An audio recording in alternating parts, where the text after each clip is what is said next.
Before we get into this episode, there's something that might be of interest that I wanted to tell you about. Scene and Heard, who run this podcast, have been asked by Scotland Food and Drink to undertake a strategic review of the Scotland Food and Drink Excellence Awards. Now, these Excellence Awards have been going for almost 20 years and are a huge mainstay of the food and drink sector. But it's time to ensure that they're still relevant. So if you have ever been involved in the Scotland Food and Drink Excellence Awards, or even if you've ever had an opinion about them, we would love for you, please, to complete our survey.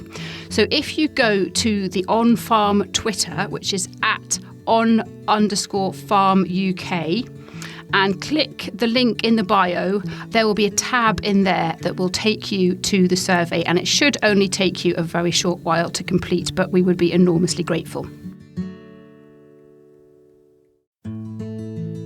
Hello, it's Anna here with you again for this week's On Farm podcast, and today I'm bringing you the second of 2 episodes from my amazingly sunny and glorious road trip up to Aberdeenshire. So after I spoke with Michael Medlock, who you heard from last week, I travelled further north up beyond Peterhead to the Rattray estate. Absolutely stunning piece of coastline, really, really lovely place to visit. And I met there Calum, who is the farm manager on the estate. And really, it was a bit like last week with Michael. It was a bit of a blether, but a fascinating blether, learning about his beef shorthorn cattle and his farming systems. Met his wife's horses, which is always appealing for me. So I hope you enjoy this. Like Michael, Calum is a member of SOPA, the Scottish Organic Producers Association, but that's not by any means all we talk about. We talk about his whole farming system, and I enjoyed a thoroughly fascinating and beautiful walk through many of his fields and through the estate. So I hope you enjoy listening. I'm Calum Clark. I'm farm manager here in Rattray Estates. Been here now 6 years past May. Mm-hmm. My wife Anne is the estate manager. Right. So she looks after the tenanted properties on the estate. So there's 15 let houses, okay, and there's 4 tenant farmers on the estate as well as the home farmland. Yeah. So she looks after that. Plus, she is my kind of right hand on the farm as well. So a lot of livestock duties. Anne's is my second person. Couldn't deal without her. Again, she's my right hand definitely. Then we've got Sean. Yeah. So Sean's my son. He's 19 next month, and when he finished school, he come home here and started working full time. So he's taken over the tractor duties, the arable side of the job. Yeah. So that's working fine there. So where I was prior to here, been various jobs all over the northeast of Scotland, really. But I was at Medlock and Medlock, Mearns Organics. Mm-hmm. I was stockman with them, and unfortunately I own a tenanted farm, and the estate there went in the market for sale. Right. So he lost his tenancy, and we had the 70 cows on the farm at that time, and the ewes, and they all had to be sold. So the ewes was putting them on the SOPA website for sale. Mm-hmm. And actually, it's funny enough now, it's my neighbour, but Moyer, Cairns, they come down, they're organic, they come down and bought the ewes. Okay. So John Moyer, he knew at the time, he knew just after that the estate was looking for a new manager, and he contacted me and he said, kind of a job for you if you're looking for it. He says, it's alright, I'll pass your number on, and blah blah blah. And so the laird, he phoned me, we had a news on the phone, I sent him a CV, and he gave me the job. So the CV must have had enough. The job, yeah. The CV must have had enough lies on it. So, so one thing led to another. Yes, really. Aye. It's funny how that often happens. Yes, and then while I was in the process of changing jobs, obviously the cows are still on the farm, but we had not out of the tenancy. They were just finishing calving where we were, and I'd spoken to Laird about the numbers of cows on the farm, and he said he wanted to increase the numbers. Mm-hmm. And I was like, I know where there's some good cows. I asked him his kind of budget, and told me, I went to my then current boss, John Medlock, and told him what the plan was. I picked out 16 second calf short on cross cows with short on calves at foot, mostly with heifer calves, with a view of keeping them as replacements. I bought the stock bull and 18 bull and heifers. We took the whole lot up here when we started in May of 2016, and that was a big boost to the herd, and it really increased the herd. There was 70 cows on the place when we started that we inherited, and so that was a big boost. That just gave us the numbers. And it was Shorthorns that were here already? No. Right. It was your typical Aberdeenshire cows, cemental cows, big continental cows, cemental crosses, and there was a batch of Solaire cows as well, and I really like the Solaire breed. I think they're a great maternal breed. I find them easy to handle. Yes, there's one or two has their attitude problems, but every breed has them. The cows I worked at down the road, they were a bit of Shorthorn, a bit of Solaire. They were all going back generations. They went back to the Highlander. Oh, okay. So the cows that I've brought up, their great grannies would be Highland cows. Then it was a white-bred Shorthorn was introduced, then a beef Shorthorn. They might have a sideways movement to Solaire or back the Shorthorn. So they've got that instinct in there. They've got that breed in through them. So that was that really, and then we got up here and then we made inroads to start turning this place around. And so the Laird wanted to address that. Yes, and that's one of the reasons why you came. I think as well as that the no fault was the Laird's himself. He's got a full-time job himself, right? But he's not based here. He's based elsewhere, and I think most of the time until I started, he was based away across in the Middle East. Oh, okay. So he was absent for months and months at a time. Focus here, but now he's primarily based in London. He's taken an active interest in the firm, and he's really come on board with my ideas. He's supported us, he's helped us, and James and his family, two sons and daughter, and his wife, they're up and they're actively on the farm as well, paying attention. We couldn't do it without us. So it's really the two families we're working all together to make this estate. One big team. One big team, exactly. Yeah, for sure. And with your wife being involved as well, it really is a kind of family. Yes, family affair. Many a day there's the three of us, and we're all working together at the same job you can. So it's fine, and we've all got our each individual roles that we play throughout the year, and it's working in fine. Yeah, real team effort to preserve the history, but also look to the future. Yes, definitely. We're looking to the future as well. That's for sure. Trying to, as Abdi says, it's the carbon footprint.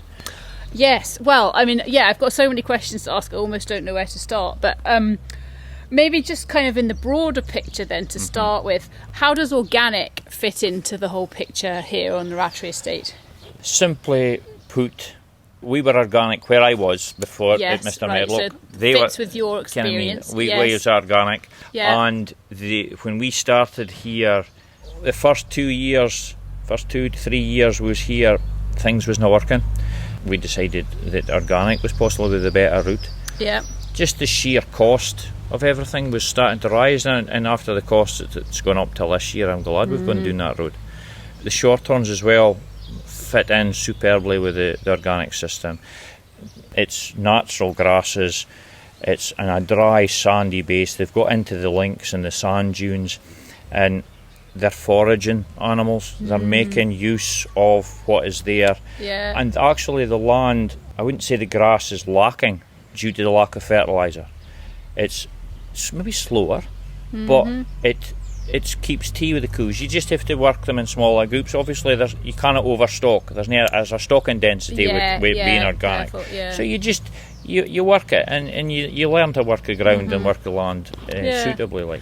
So you suggested then to the Laird that organic was the way to go. Yes. Did he need much persuading? No, no, he didn't. Do you think it had been on his mind already? I'm not sure. I suppose maybe because he's doing in the big smoke down there in England there, he's maybe seen the restaurants and the shops, and he'd maybe seen... He'll be seeing the end customer. Yes, and what the niche market is for them down there, and there is a market for it. it is a beneficial market as well, I think, as well. But at the time, there was more benefits, we felt, financial benefits, going down the organic road. And we needed a financial kick as well as to try and improve the place and get forward and get moving. So going organic, we got the fencing grants to help us to get on, and we put in approximately 11,000 metres of fencing. Gosh. Most of it was through the grant scheme for organic, and it's made a huge difference. Huge difference. And we're getting stock of Waffahame sheep. We've introduced sheep here as well. There was never sheep here before, so you can see the benefits of the fields. They're fairly coming on. Yeah. So for those who aren't hugely familiar with organic, talk me through. Right, you made a decision. You had a chat with the laird, and that's it. You decided. Talk me through then the process. Not necessarily, in minute detail, but what did you have to do? How long did it take? So that sort of thing. Once the paperwork was filled in, and we ticked all the relevant boxes, you send that away and to SOPA. They look at it and decide whether we're viable candidates to go organic. And the one thing that was in our big favour is we've got the RSPB Loch of Strathbeg on the estate, right on the edge of the estate, and most of our water courses from even here end up in the loch. I see. So for us to eliminate use of nitrogens and pesticides and herbicides was huge benefit to them as well. You see, so for SOPA it was a no-brainer, I believe. I would say it's a 2-year conversion period. So in the first year, yes, you're getting you get a conversion payment the first 2 years, and then years 3 you have to sign up for 5 years. You make a plan for 5 years of what you're going to do with all the fields, and you try to, as much as you can, to stick to it. You get a conversion payment years 1 and 2. Years 3, 4 and 5 is like more management payments. If you tick the box to grow vegetables for human consumption, you get a vegetable payment, but you can't grow them until years 3, 4 and 5. So we did that. So we have now, so then you went into conversion. So that was in 2019, 1st of April 2019 we started conversion. So everything you buy is organic price, but everything you sell is conventional price for that conversion period. So that's why you get the bigger conversion payment. So then in years 2, your oats is 2nd year conversion. Now for an organic farmer, they can actually feed a percentage of 2nd year conversion to their fully organic stock. So there's a wee bit slight rise in value for the oats that we grow here. And then in April 21, 1st of April 2021, so about a year ago, we were fully converted to organic. So our lambs were organic, our calves were organic, and our oats were organic. So we sold our oats there at harvest time last year for a great price, and we were delighted. And the lambs is good trade. We lamb in March now, and that's coming on, it's great. You're looking right through here, and if you look at the sand dunes away in the distance, that's still part of the estate. Wow. I reckon if you can see the water, that's a loch. There's a wee sliver that we can see just in the edge of the grass to the sand dunes. That's part of the loch. I'm a wee bit taller than yourself. No, if I'm on tiptoes I can see. And then the loch lies horizontally through there in the back of that big high trees, and that's where the Loch of Strathbeg is. And the white buildings away in the distance is the RSPB unit, and also the MOD unit, because they've got these pylons for Ministry of Defence. All the land, the sheep you can see right through there in the distance, that's all ours. Right. So no wonder you're so busy. Aye, we've got plenty to do. For sure. So the sheep numbers will keep up as long as we can. And of course, because we're organic, we can sell our wool organically. Actually go that one long, right. We can sell so what does that organic. mean then for the business? selling the wool. Yeah, not a huge amount of extra profit, I imagine. A wee bit. The wool's worth a wee bit more. Good. Slightly. It still doesn't pay the clippers. No. But it's just another tool, another marketing tool. We've got the Shetland yows. The fleeces seem to be in demand. Right. The native bred sheep as well. Yeah. Again, it seems to be in demand. I'm using Cheviot tups as well as Texel tups. So the Cheviot is that bit tighter than fleece, which is helping the wool clip for price. But then the Cheviot's got a job to do in breeding wise, because they're native, they're hardy, they're easy lambing, and that's a bonus for me come lambing time, because the yows, management. the 200 Shetland yows are lambed outside, and they're lambed in a minimal input fashion. They're in a park, and I'll look them maybe 4 times a day. In the month of April, when they're lambing, mid-April to mid-May, I'm through them in the morning, I get through them at lunchtime, through them at supper time, and I get through them just before bedtime. Yeah. The biggest problems is you get a hanging lamb, is you'll get the heat stuck, or you'll get them one leg or something like that. Yeah. The singles is the biggest issue. So it's either fine-tuning. I fine-tune the tups. I just have to say, right, you're obviously nae, and you're big, you're strong bone, you're an easy lambing. So I just have to look for something different each year with the tups, and just fine-tune that. So we are just walking down. I can see the lighthouse. It's one of those just beautiful. It's very still as well today, isn't it? A beautiful day. I can see the sand dunes, the lighthouse, the beautiful ocean. And we're surrounded by horses. It doesn't really get much better.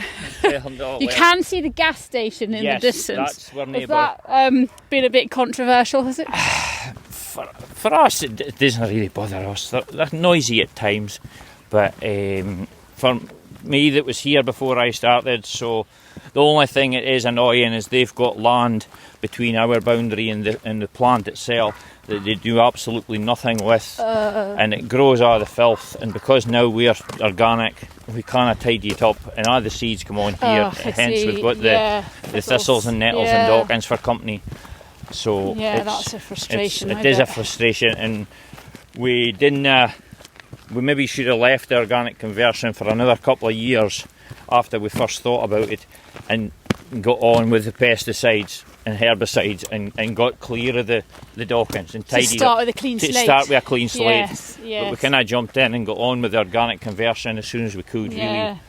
Sometimes though, you have to do something before you feel quite ready to do it, otherwise you might never get round to it. Well, that's true, that's right. And we've got a good topper, so we're waiting for a set of blades for it just now, so once the blades come in, we'll get the topper. I'm just going to stop and take a photograph, because this is amazing.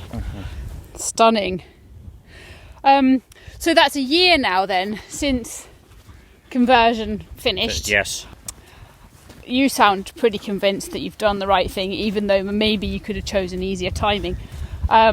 Is James the Laird convinced that you've taken him down the right path? Yes, I think so. Yeah. He is. Just simply the sheer savings. You can, whether it's right or no, we've now got the fertiliser costs. We've now got which at the moment is serious, massive saving. Serious. You can, and fertiliser bills prior to us going organic, you can just 20,000 just for a load. You can, and just for your one crop of silage, you were that kind of money, and serious money when you consider the acreage that we're farming. Yeah, how many acres is it that you're So we've farming? got in our own hands about 750 acres of our own, and on that we're growing 120 acres of oats, spring oats, and that will be primarily to go to an organic, gluten-free market. Yes, and I think it goes to the place that I've just been. Yes, exactly. And with Michael Medlock. Yes, exactly. Yes. So they take for the porridge oats. Yeah. And the byproduct from them making their porridge oats, they make into a stock feed pellet, and I buy back from them in the winter time and feed it to cattle and sheep, because it's suitable for both. Yes. Watch your step. Right, now we're just going into a field with cows and calves, which is not always advisable, but I'm with a man who knows what he's doing. So, so we've just stepped they into don't this. look too bothered about us being we've here. just stepped into this field here. The field we've walked through, there's 18 cows still left to calve. I had a bull stopped working, he got an injury. Oh dear. So I missed Yeah. a gap of getting the next bull in. So they're just coming to the calving, and in the next week, 10 days, I'll get calves left, right and centre with them. Yes, but the rest of the cows, they calved within really the first 3-4 weeks of the bull going in. Hence the reason we've got this great show just now, beautiful colours. Oh yeah. Again, with the short horns and the short horn again is great. Now you see this lady coming forward here. She's actually one of the calves that I spoke about as we came up the road as a calf at foot. So this is what we've kept on for a cow, and that was her cracking white stock calf there. Oh yeah. And they're working fine because this is old grass. It's doing in the sand dunes, just pure sand. Very below. sandy, yeah. Just pure sandy, sand, isn't it? Yeah. And it's you would doing be the trick. Just right at the bottom. You'd be sea level right at the bottom. Here we're only just a few feet above sea level. Yes. You can with the sand here. So. So lush, yeah. Now this might seem like a silly question, No. but not everybody that listens to this podcast is farming, so not everybody okay. kind of necessarily knows what's going on. These ladies here and their calves, how are their lives different since the organic conversion? You know, obviously they're not conscious of anything, but their lives won't be quite the same as they were. What are the differences? The differences would be, I would say, they didn't get injected so many times. They didn't get stuff poured down their throat so many times. If a cow is unwell, she'll get the medical treatment she needs. Animal health and welfare is paramount, is at the top of the list. The cows are dung sampled to see if they have any internal parasites. Yeah. And if there is a high egg count, then we get the appropriate medicine to treat them. So it's test and treat. Yes, it's test and treat. That's similar to what I would do with my horses. Yeah, see, a lot of farmers, and no disrespect to anybody that maybe listen to this, but a lot of farmers, it's this date on the diary we worm my coos. This date in the diary we put fluke down their throat. We put it's always the same routine. But here, since we've gone organic, I try to leave them as much as possible. They get their routine health vaccinations. They get their BVD booster. We're BVD accredited here. We monitor for leptospirosis, so they get a vaccine for that. Yeah. And they are also Yonis tested every year. We're Yonis level 2 this year. I'm hoping, fingers crossed, we'll get a clear bill of health next year, this autumn. But that's what they get. In autumn times they get other testings done, and then the calves, they get vaccinated once, an intranasal vaccine before weaning time to come inside. And again, once they're inside and been inside for 3 to 4 weeks, I'll take dung samples, put them away to see if they have any worm or fluke burdens, and if not, they do not get to it. Even supposing I put in 2 batches of testing, if there's one, if it's nae high enough, they won't get done. Yeah. Because I prefer to try and get the bodies to do the work to keep their antibodies up. Because there's too many folk, too many animals are being vaccinated and dosed too many times, and they've got no immune system. Just same as humans. Since I was old enough to sit in the seat of my dad's tractor, I've been on the farms, and you've had your piece at fly time with your hands covered in charm. Before the days of hand sanitizer. Yeah, and that's the problem. Everybody's so clean. It's wash hands, disinfect. So what you're saying essentially then is that you listen to science, you do what needs to be done to ensure the best possible animal welfare, at the same time as allowing the herd to build up natural immunity and allow their own bodies to deal with what they're facing. So all done within the realms of sense and science. Yes, that's right. Aye. So the management system then, is it more challenging to manage or less challenging to manage since the conversion? I would say with the cattle side of things, the stock side of things, it's just as easy, if not easier.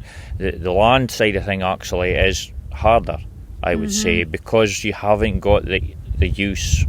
You can just say, I'll just lash on 12 a week of night drum. You've actually to listen to the soil and do what the ground wants it to do. You have to get your pH, your levels, your P and K. You have to look after that as well. So soil sampling is as a must, because at the end of the day, shit will only do so much. You have to look after the rest. Yes. And we're looking at it now, doing away, but it can't do everything. No, that's it. And it's great stuff. The cows muck. The one downside with our system here, the cows are outwintered. The cows are never inside. Right. So this, as we're looking down here towards the sand dunes, you're seeing this big sandy area there. Yeah. There's a big kind of bit that's been opened up years and years ago, and it's into the sand dunes, and that's our feeding area. Oh, okay. So it looks like it provides natural shelter as well. Yeah. So that's a road there that is sorted up. It was there, but it was a wee bit. But we've sorted it up to make it better. So I can get down there now with our feed barrier trailers and feed them in there. And the cows, actually, this is their winter house here that you're looking at. Yeah. And the cows are here all winter. Great shelter down there. Great shelter. Well, the one year, 2018, the beast from the east. Ooh, yeah. I come down here that morning. It was blowing a hoolie, snow horizontal, and I was like, oh, my poor coos. And it was a real wild morning. Come down here with our silage, and I went into that area, and there was not a cow waiting for me. Not a cow in sight. I was like, gee whiz, where are they? Just one by one, they all come in from the dunes. They'd heard the tractor. So I went back out where they had came from, followed the roads, and the ground was white, and you could see where every cow had been lying. It was black. Yeah. And it was all, there was a wee ridge, and I bent down where one of the cows had been, and the wind and snow was blowing straight over the top of their back. They never knew it was a course day. No. And it was great shelter. Silly. No, the coos are not silly. The gang for a shelter is. So you have a son who I've met and who looks like he's pretty keen to follow in your footsteps. And you mentioned that the laird has got 2 sons. Yeah. And the estate's already been in his family since 1100 and something. So everybody is in your team, as it were, is thinking presumably about the next generation. Is that part of the... Aye. I know you mentioned, every farm's got to be financially viable, but is the kind of custodianship in the next generation, how did that play into the organic decision? Well, it's all going to help. They're hoping that the estate we can make it work so that the estate is here for the future. You believe it's the best way for you to farm and the best way for you to take care of this land. Well, when you look down in the sand dunes, you can't get in there with fertiliser. You can. It's that area isn't triple SI, but it is from the lighthouse cottages up there beyond, because it's all the estate right round, and that's triple SI right round that side. This side's not, but you can't get in there with fertilisers and herbicides. It's natural grasses. It's growing to the coos, and these cows are going into that dunes and they're foraging and making it work, and it's growing, and it's a habitat for animals and everything. The estate, these coos are paying for us. They're working for us as well. They're part of the team, and these calves are coming to producing the goods. Like these coos are producing the goods for us. Well, tell me a bit more about that. When it comes to not just organic, but grazing down here in the dunes, wintering out, how does that impact on taste? The taste would just be immense. Absolutely brilliant, because it's natural. It's never been grass-fed, forage-fed stock and beef. You couldn't get better. And shorthorn, the marbling through shorthorn beef is just immense. The taste is superb. It doesn't shrink on cooking. there's the Shorthorn scheme through Morrison's.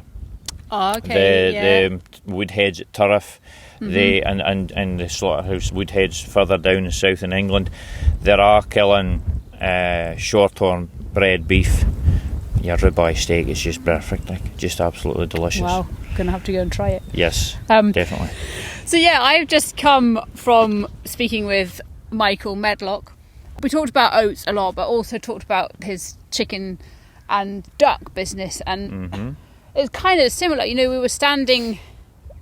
It's interesting for me what people's perceptions are, and I think, you know, often people have perceptions that chickens are crammed inside a shed and don't see daylight, and that cattle, likewise, that cattle are, you know, maybe not lying on a comfy bed and they're indoors a lot of the time. But actually, you know, anybody who thinks that would be proven wrong by the 2 visits that I've just made today, because I'm seeing chickens roaming essentially free. Actually, they don't even have fencing because they're kind of hefted to their house.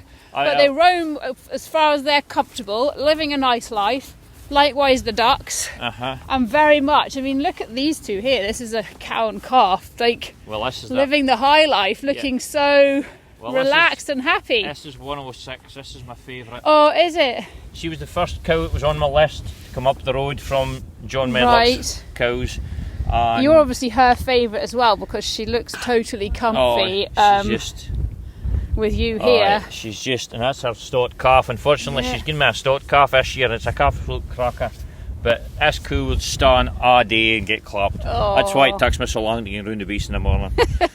But nobody could blame her, because look at them, they're just so quiet. Well, yeah, I mean, she's got no incentive to disappear because look at this. I mean, I know it's not weather like this every day, but even still, she's got a comfy sandy bed. Yeah, well, that's the thing. Plenty to eat. Doing in the sand dunes, there's areas that there's no grass on it, and you can find the cows and they're all lying on the sand. And the sand's actually warm. Oh, yes. Especially on days like this. But they do like the dry, sandier ground. Yeah. Well, I've had her up here now since 2016. She come up the road with a stot calf. And no unlike that markings, actually. Every year since, she's given me heifer calves. So her heifers are into the herd as well. So you can have a number of favourites. Yeah. But that's an absolute cracker. If that had been a pedigree bull calf, that's a money one.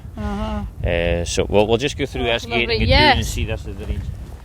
So I noticed a few lambs up by the steading. So is that just a kind of side project, or are they integral to the system as well? The sheep now are part of the system. They started off small scale. Yeah. I don't normally have creep feeders out to calves at this time of year, but we had heifers that calved in October. Right. So they've got that older kind of calves, so the creep feeder's out for them. But these springborn calves that's in here, they're just get benefiting. But they're eating the pellets, which are the byproduct from Mr. Medlock's oat. Porridge oats. Yes, I saw the pellets actually, and saw them coming off the conveyor belt in the shed. So kind of a no waste system, which is great. It's there's no carbon footprint with that. You see, it's no waste. It's the full cycle. We grow the oats here, and we're one of the farmers that supply Medlock with their porridge oats, or their oats for making into porridge. And once they've made the porridge, the byproduct from that, the husks and the dust and the flour, they compact it in. I'm not sure exactly how they do it, but they compact it in and make a pellet to it. It's maybe near the highest of analysis for feed value, but there's something in it the stock love. They eat it well, and they do hell of a well on it. They're doing well on it, yeah. So we're in here now, and this is a lot of pedigree cows and some commercial cows where there's some autumn-born calves. So there's heifers with autumns, and then there's some purines. There's a pure bull calf here in front of us. Oh, yeah. So that's the kind of colours we're looking for. Hello. Yeah, but we didn't always get the colours. So tell me about the colours then. Well, the Shorthorn what breed, do you look right? for, Well, and why does it matter? Traditionally, the Shorthorn breed is this. Everybody knows them as the roan. Mm-hmm. This bonny, deep red with white, and there's white and red mixed through each other.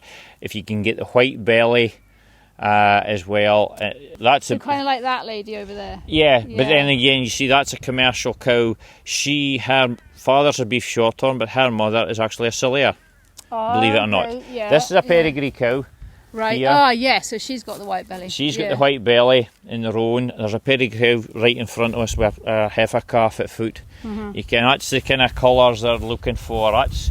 There's a tradition for this deep red and white all through the whole entire body, like this heifer calf here. Yes. But this is more of the traditional type that their folk is looking for. Is the red from the head and the neck down, and then the white starts coming through the body. You get a bit of white down the tail. But then you get everything from pure red to pure white. Pure white, just like that one. That one here is a pure heifer, pure white. Her mum's roan, her dad's roan, but you get the white through them, which it's like a box of chocolates. You're never sure what you're going to get next. That's what I love about the breed. You're carving them and you're never sure what you're getting. I love it when you see the feet coming out and you kind of wait to see if there's any red coming out as well, because you want the red, you want the roans. It's the big thing. But a good whiting is as good as a roaning, but it's unfortunate that most of the buyer is round the ring side when you're selling a pedigree bull. They just look for the colour draws their attention. But I've kept recently 2 white bulls, and I've managed to get them sold away to guys, commercial farmers, and they're delighted with them. There's one last year, and she's doing it in Glasgow, and she's got calves in the ground now, and she's delighted. And I just sold one there a month ago, and he's away to the Isle of Lewis and grazing the common land over there, the Isle of Lewis. So he's delighted with his as well. So I've got one bull up in Orkney, so they're spread all over the place. Oh yeah, you'll have to go on a road trip to go and visit them all. Aye, that's right. Yeah. So why is Shorthorns your breed then? Why have you gravitated towards them? And from an early age, I think I maybe was 8 or 9.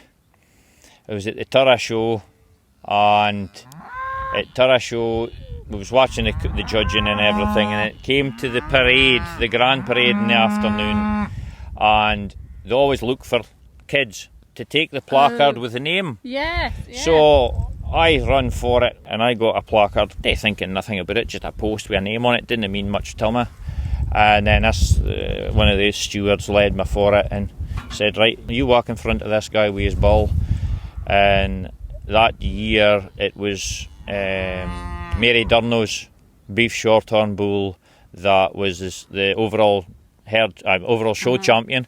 Mary Durno was the upper male herd at Tarvis, and Robbie Minty was the stockman, and I was standing in front of Robbie, and I mind looking up at this massive bull just standing behind me, and Robbie, he looked at me and he says, "Dinna worry alone, he winna bother you."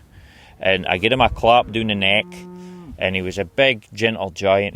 I just walked aside Robbie and the ball, get through the ring, and I fell in love with the beef Shorthorns for then.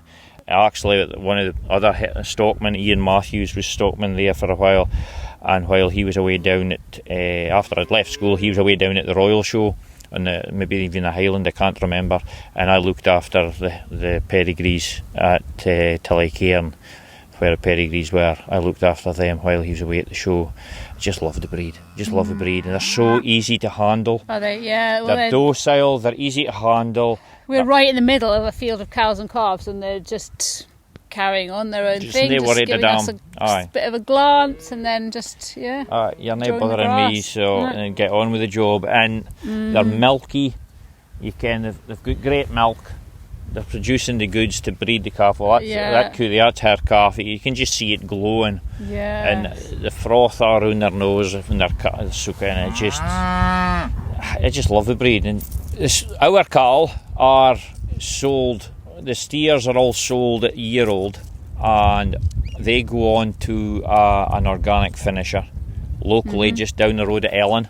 Right. And he finishes them all, and he sells them to Keepak at Macintosh Donald at Port Lethen. Yes. So they've got 2 journeys in their life, which is minimal. Yeah. To make less stress. Yeah. And it's a farmer himself that shifts them. So he comes up with his own tractor and float, and we put them on the float, and he runs them to Ellen, and then once they're finished there, they go to Macintosh Donald at Port Lethen. So they really go halfway their full journey, and then they go the other half down to Slaughterhouse. They're not long. An hour in the box at most. You can maybe not even that with these fast tractors nowadays. But and then once they're at Port Lethen, Macintosh Donald have an organic. They push out their organic markets to meet the various different markets. I know Tesco's is one of their outlets, but I'm not 100%. I must admit, I'm not 100% sure where the rest of their markets are. But we just try and make sure that the product we produce is to the highest standard. We've got all the bodies that we have to adhere to.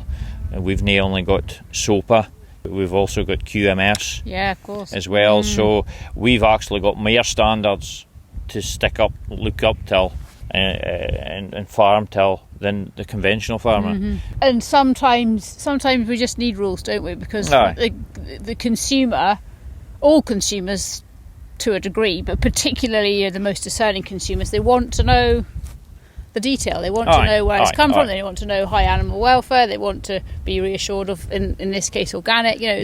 Sometimes these rules have got to. For sure, definitely. And this anywhere in Scotland, the beef and lamb and chicken and pork. It's to the highest standard. You can. It's best. It's probably the best and the cleanest meat that you could get, because we've got these governing bodies looking after us. They're making sure that we're farming properly. And it's not just about policing either, it's about support, isn't it? So if you need information or support or whatever, they're there for you to pick up the phone and have a chat. I sometimes do feel that they could do more to promote the product that we're producing, especially in these climates with the vegan and vegetarian movements that there is. I sometimes feel that we need that those governing bodies should be making more noise on our side. I did feel for a while there. I think I've probably been saying the same thing for years. Yes, Well, there's they've come along with this veganuary at the turn of the year, and it's just nonsense because they're all on about climate and food miles and all the rest of it, and the majority of stuff in a vegan diet will have travelled thousands of miles to a factory. My major issue with veganuary is that it is January. Like, if you're going to be vegan for a month, choose a month in the summertime where you can actually buy Scottish produce, Scottish potatoes, Scottish strawberries. In January, it's all imported. It's all imported. So but if somebody wants to do it, think about it. What's the point of being vegan for a month? I love my animals. I love them all. I think they deserve the utmost care and attention. I'm here looking after them. I say me, but I should get Anne as well and Sean. The three of us are here looking after the stock all year round. And there's one day that these cows really need us, and that's the day they're calving. And if I have a death at calving time, it hits me. I really feel it, because that's the one day that cow needed me, and I wasn't there for her, and she's ended up with a dead calf. Because I have deaths. We all had deaths, and for a farmer that says he doesn't have a dead calf is lying. I had a cow one tea time. She was going about, she was calving, and she was buggering about, and I says, well, you're a big able cow, you should manage to calve yourself. And she was buggering about, and it got till about 8 o'clock at night, and it wasn't any further on, and right, I'll take you in, have a look, and put my hand in, and just a tail, a full breech, and I was damned if I could get that legs up. Couldn't get them up, so phoned the vet, and the vet came out, and unfortunately the calf was dead. And he managed to get it up and out without a cesarean. Yeah, wow. He managed to get good in him, and he managed to get the legs up and get the calf out. But it was dead. I'd been too long. I wasn't. When I'd seen it at 5 o'clock, I might have saved the calf. She might have been going earlier. You can. And I hadn't been. I was off the bar. I wasn't paying attention, and I missed it. But luckily, I had a cow. It had a set of twins, and she was one of the twins. She wasn't wanting. I'd actually been bottle feeding it, so I just covered the calf and all the growlix, all the blood and all the juices for the calving. And it was late at night by that time, and shoved the calf and the coo in the pen, shut the lights off, and went into my bed. And went out in the morning, and she was lying there with the calf, took her in, lad breast, and pooping full like so. It was a successful twinning on, like, so it was grand. Yeah. But they didn't all work out like well, that. that's the thing, and nobody would say farming's not without its challenges and its difficult days. That's right. All right. Raymond Irvin, it was on this farming life, said it. Yeah. He said the phrase, "Farming's nae a job, it's a way of life." Totally and true. It's right enough. You didn't get into farming to make heaps of money, and you're bred into it, and it's in you. I can't for first days that I could manage to sit in my dad's tractor, that was what I wanted to do. You just knew. So what have we got here? This is a very ornate looking wall. This is the back of the garden to the big house. I see. So this is kind of turrets, you would say, and little ducats. Yes. I think they're called ducats or something. Yeah. Do you want to see the front of the big house? I'd love to. That's all right. Just walk across here. Quite unusual as well that you come at it from two sides rather than from the front. Aye. It's just, well, he's got the policies out the front, the two little policies fields out the front here, so we've got a wee bit of work to do there. We've got some new fencing to go up next year, and luckily the fences are there on Storm Arwen because the trees were now over the top of it. But so we've got the field and the garden, and it's lovely house, isn't it? Yeah. So this would be the original part of the house, and then there was an extension put on. I'm not sure when. So obviously the original bit is the whitewashed part. Yes. And then the extension's out the back there. So it's beautiful. It's a lovely. When it comes to houses, I just love symmetrical. Like, I just think they're lovely. So this totally appeals to me. Alright. So she's some house. She is, isn't she? Newly painted. It looks very. I think very smart. Well, that's lovely. But the croquet lawn. Wow. And it's all kept with a wee robot mower. Oh, is it? Oh, we just got one of those actually. Yeah. So they're really useful. It was away in the garage getting sorted, so it's nailed to it should be, but it's back now and it's catching up. So he sounds like a pretty good boss. James is bang on. Like I really get on with him. He wants the estate to get on. He wants the estate to get better. It's in his interest, isn't it? And he said to me that as far as the farm goes, he wanted the farm to wash its face. Yeah. He says, I'm not wanting it to make its fortune, but he says at the same time, I want to come home and see a farm that's working and tidy and making the most of the assets you've got. Yeah. And as far as my own future goes, I'm hoping to be here. As long as James wants me, I'm hoping to be here for, retirement really. Hoping that maybe Sean would follow on behind me and keep going. But that'll be up to him, obviously. Yes. But as far as my plans for the herd and the farm is to keep going organic as long as there's a market for being organic. Mm-hmm.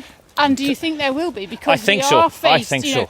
We are faced at the moment with unprecedented food prices. Yeah. So people are having to make tough choices, and maybe choices that they don't necessarily want to make. But do you think the market will remain strong for organic? I do believe so, because there's going to be more farmers go organic. Yeah. And that will ultimately, it'll bring down the price of the commodity we are producing. So as much as we like the high prices that we're selling our stock for just now, I believe because of the input costs, fertiliser, chemicals, they are rising, and I kind of see them coming back down to the levels, that they were at. So to get your costs down, you have to do something. So I think more and more folk will go organic, and more consumers will possibly go organic because they're looking for a better quality product. That's what I think anyway. Yeah. I'm not saying it'll happen. No, but nobody can accurately predict the future, but we've got to give it a go. That's what I'm thinking anyway. And as long as I can see a market for it, will continue. The stock, as far as the stock side goes, the short terms will be here as long as I'm here. Oh, that's nice to hear.